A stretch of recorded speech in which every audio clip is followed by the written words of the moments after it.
നമ്മെ വീണ്ടെടുക്കുവാനായി ലോകത്തിലേക്ക് കടന്നു വരികയും കാൽവറി ക്രൂശിൽ തൻ്റെ ജീവൻ ബലിയർപ്പിച്ച് നിത്യതയുടെ അനുഭവത്തിലേക്ക് നമ്മെ ചേർത്തു പിടിക്കുകയും ചെയ്ത യേശു കർത്താവിൻ്റെ നിസ്തുല്യമായ നാമം വാഴ്ത്തപ്പെടുമാറാകട്ടെ. എല്ലാ പ്രിയപ്പെട്ടവർക്കും ഏറ്റവും നന്മ നിറഞ്ഞ ഒരു ദിനം ആശംസിക്കുകയാണ്. ഇന്ന് നാം ഒരുമിച്ച് തിരഞ്ഞെടുത്തിരിക്കുന്ന വിഷയം മാനസാന്തരപ്പെടുവീൻ എന്നുള്ളതാണ്. അതിന് ആധാരമായി വിശുദ്ധ മത്തായി എഴുതിയ സുവിശേഷം 11-ാം അധ്യായം അതിൻ്റെ 20 മുതൽ 24 വരെയുള്ള വാക്യങ്ങൾ. അതിലെ 24-ാമത്തെ വാക്യം: കേരസീനെ നിനക്ക് ഹാ കഷ്ടം, ബെത്സയിദേ നിനക്ക് ഹാ കഷ്ടം. നിങ്ങളിൽ നടന്ന വീര്യപ്രവൃത്തികൾ സോരിലും സീദോനിലും നടന്നിരുന്നുവെങ്കിൽ അവർ പണ്ട് തന്നെ രട്ടിലും വെണ്ണീരിലും മാനസാന്തരപ്പെടുമായിരുന്നു. നാം ഈ ഭാഗം വായിച്ചു തുടങ്ങുന്നത് യേശു കർത്താവ് താൻ വളരെ വീര്യപ്രവൃത്തികൾ ചെയ്തിട്ടും താൻ വളരെയധികം പരിശ്രമിച്ചിട്ടും ചില പട്ടണങ്ങൾ മാനസാന്തരത്തിൻ്റെ അനുഭവത്തിലേക്ക് വരാതിരുന്ന അനുഭവത്തിൽ നിന്നുകൊണ്ട് യേശു തമ്പുരാൻ പറയുന്ന ചില വാചകങ്ങളാണ്. നമുക്കേറെ പരിചിതമായ ഒരു വാക്കാണ് മാനസാന്തരം.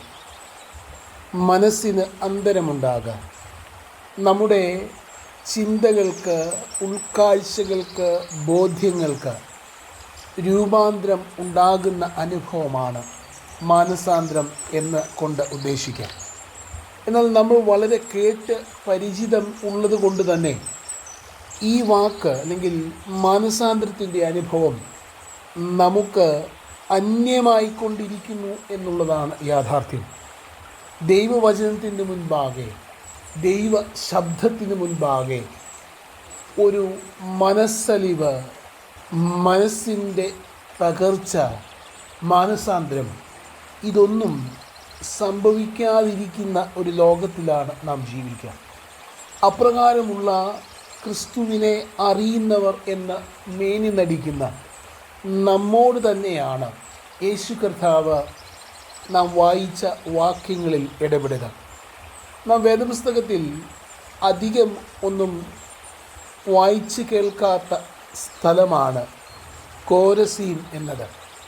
യേശു കർത്താവ് ഈ പട്ടണത്തിൽ പ്രവർത്തിച്ചതായി ഒരു സുവിശേഷങ്ങളിലും നാം വായിക്കുന്നില്ല.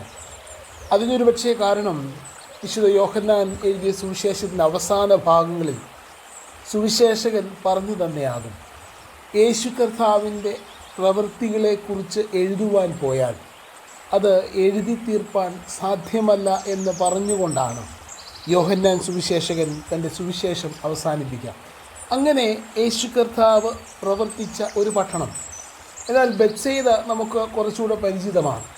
ഈ 2 പട്ടണങ്ങളെക്കുറിച്ച് യേശു കർത്താവ് പറയുകയാണ്, ഞാൻ വളരെയധികം വീര്യപ്രവൃത്തികൾ നിങ്ങളിൽ ചെയ്തു. വളരെ സമയം ദൈവവചനം നിങ്ങളുമായി പങ്കിട്ടു. എന്നാൽ ഇതെല്ലാം കണ്ട് നല്ലത് എന്ന് പറഞ്ഞ് കണ്ണിന് കുളിർമയുള്ള കാഴ്ചയായി, മനസ്സ് നിറയുന്നവരായി സന്തോഷത്തോടെ പോയി. എന്നാൽ എന്താണോ സംഭവിക്കേണ്ടത് അത് സംഭവിച്ചില്ല എന്ന് യേശു പറയുകയാണ്. യേശു ആഗ്രഹിച്ചത് മാനസാന്തരമാണ്.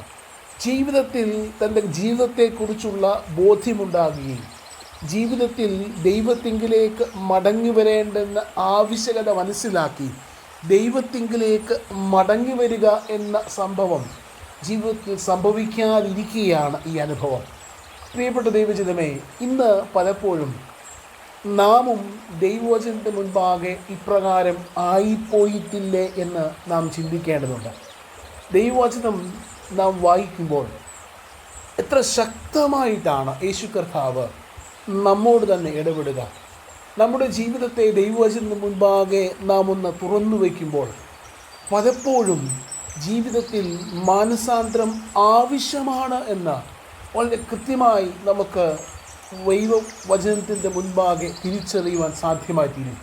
എന്നാൽ പലപ്പോഴും നമുക്ക് ആ തിരിച്ചറിവിൻ്റെ ആഴങ്ങളിലേക്ക് ചെല്ലുവാൻ സാധിക്കുന്നില്ല. എല്ലാം പുറമേയുള്ള മേനിനടിപ്പായി മാത്രം നമ്മുടെ സുവിശേഷ കേൾവി മാറുകയാണ്. ഈ കാലഘട്ടത്തിൽ ദൈവവചനം ഒത്തിരി പലയിടങ്ങളിൽ പ്രഘോഷിക്കപ്പെടുന്നുണ്ട്, യാഥാർത്ഥ്യമാണ്. ആരാധനകളിൽ ആളുടെ എണ്ണം കൂടുന്നുണ്ട്, അതും യാഥാർത്ഥ്യമാണ്. എന്നാൽ ഈ വചനങ്ങൾ അല്ലെങ്കിൽ ഈ ആരാധനകൾ അത് നമ്മെ രൂപാന്തരപ്പെടുത്തുന്നുണ്ടോ എന്ന് നമ്മോട് തന്നെ ചോദിക്കേണ്ട ഒരു കാലഘട്ടമാണ്. അവിടെയാണ് യേശു കർത്താവ് പറയുക, കോരസീനെ, നിന്നെക്കാട്ടിലും നന്നായിരിക്കുന്നത്, അതും അന്ത്യനാളുകളിൽ നിന്നെക്കാട്ടിലും മെച്ചമായിരിക്കുന്നത്. വേദപുസ്തകത്തിൽ അത്ര നല്ല പേരൊന്നുമില്ലാത്ത 2 പട്ടണങ്ങൾക്കാണ് എന്ന് യേശു കർത്താവ് വളരെ വ്യക്തമായി പറയുകയാണ്. അവിടങ്ങളിൽ, ആ പട്ടണങ്ങളിൽ ദൈവത്തിൻ്റെ ഇടപെടലുകൾ ഉണ്ടായിരുന്നിട്ട് പോലും ദൈവത്തോട് മുഖം തിരിച്ച മനുഷ്യരായിരുന്നുവെങ്കിൽ, അതിലുമധികം ദൈവത്തിൻ്റെ ഇടപെടലുകൾ നമ്മുടെ ജീവിതത്തിലും ഉണ്ടാകുമ്പോഴും നാം മാനസാന്തരത്തിൻ്റെ അനുഭവത്തിൽ നിന്ന് അന്യമായി അല്ലെങ്കിൽ വിദൂരമാറി നിൽക്കുമ്പോൾ കർത്താവ് കൃത്യമായി പറയുകയാണ്, നാം ന്യായവിധിയുടെ മുൻപാകെ, ന്യായവിസ്താരത്തിൻ്റെ മുൻപാകെ നിൽക്കേണ്ടതായി വരും. അതുകൊണ്ട് ദൈവസന്നിധിയിൽ ദൈവവചനം കേൾക്കുന്ന നാം ഓരോരുത്തരും ഓരോ നിമിഷവും ജീവിതത്തിൽ നമ്മെ തന്നെ രൂപാന്തരത്തിൻ്റെ അനുഭവത്തിലേക്ക് നയിക്കേണ്ടത് അത്യന്താപേക്ഷിതം ആണെന്ന് നമ്മെ ഓർമ്മിപ്പിക്കുകയാണ്. അതുകൊണ്ട് ഈ ഒരു ബോധ്യം ജീവിതത്തിൽ ഉണ്ടാകുക. ദൈവസന്നിധിയിൽ മാനസാന്തരത്തിനായി ദൈവം നമ്മെ വിളിക്കുകയാണ്. ദൈവസന്നിധിയിൽ മാനസാന്തരത്തിന് വേണ്ടി ദൈവം ഓരോ നിമിഷവും നമ്മോട് ആവശ്യപ്പെടുകയാണ് എന്നത് തന്നെ ഇവിടെ നമ്മെ ഓർമ്മിപ്പിക്കുന്നത്, അല്ലെങ്കിൽ കവർന്നഭൂമിനോടും പറയുന്ന ഒരു കാര്യം വ്യക്തമായിട്ടുണ്ട്. നീ സ്വർഗത്തോളം ഉയർന്നിരിക്കുമോ? പറയുകയാണ്, നിന്നെ പാതാളത്തോളം നീ താണുപോകും. നമ്മുടെ ജീവിത അനുഭവങ്ങളിൽ ഈ ഒരു തിരിച്ചറിവ് നമുക്കുണ്ടാകണം. നാം എത്ര ഉന്നതരായി എന്ന് ചിന്തിക്കുമ്പോഴും മാനസാന്തരത്തിൻ്റെ അനുഭവം ജീവിതത്തിൽ ഉണ്ടാകുന്നില്ല എങ്കിൽ അത് നാം വീണുപോകുന്നതിന് കാരണമായി തീരും.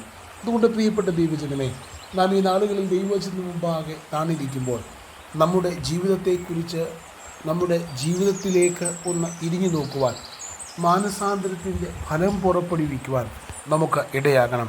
അപ്രകാരം ക്രിസ്തുവിനോട് ചേർന്ന് മാനസാന്തരത്തിൻ്റെ അനുഭവത്തിലൂടെ പുതുസൃഷ്ടിയായി പുതുക്കപ്പെട്ട ജീവിതാനുഭവത്തിലൂടെ ജീവിതത്തെ ക്രമീകരിക്കാൻ ദൈവം തമ്പുരാൻ നമ്മെ സഹായിക്കുമാറാകട്ടെ.